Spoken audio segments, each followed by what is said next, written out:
20 టన్నుల లారీ ఇక్కడి నుంచి ఢిల్లీకెళ్ళాలి. 20 టన్నుల లారీ ఇక్కడి నుంచి ఢిల్లీకెళ్ళాలంటే, ఒక్క రైతు దగ్గర 20 టన్నులు ఎళ్ళదు. ఒకరి దగ్గర అర టన్నొస్తది. ఇంకోరి దగ్గర 2 టన్నులొస్తది. ఒకరి దగ్గర 5 టన్నులొస్తది. రెండోది కాయ సైజ్ వేరు వేరుగా ఉంటది. నీకు ఒక్క మార్కెట్‌లో గ్రేడ్ బట్టి ఇవ్వాల్సొస్తది. అంటే ఒక ఒక మిడిల్ మ్యాన్ అనేవాడు ప్రతి రైతు దగ్గర ఎంతెంతో కొంత కలెక్ట్ చేసుకొని, దానికి పేపర్లు తెచ్చి, హమాలీ ఇతనే చేసుకొని, అందులో ప్యాక్ చేసుకొని పెట్టుకొని, ఇమ్మీడియేట్‌గా దాన్ని ఢిల్లీ హోల్‌సేల్ మార్కెట్‌కి పంపించి, అక్కడి నుంచి మళ్ళీ ఎమ్మటే అతను డిస్పర్స్ చేయాలి. Complex system. దీంట్లో మనము ప్రతి ఒక్కరి పాత్ర ఉంటుంది. ఎవరిని దొంగ అని అనడానికి లేదు.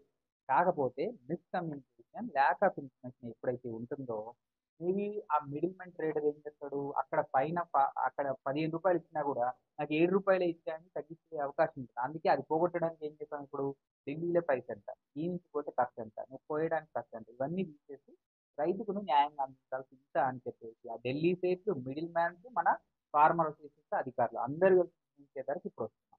తద్వారా ఇది తగ్గుతుంది. నువ్వన్నట్టు ట్రూత్ కొంత ఉంది.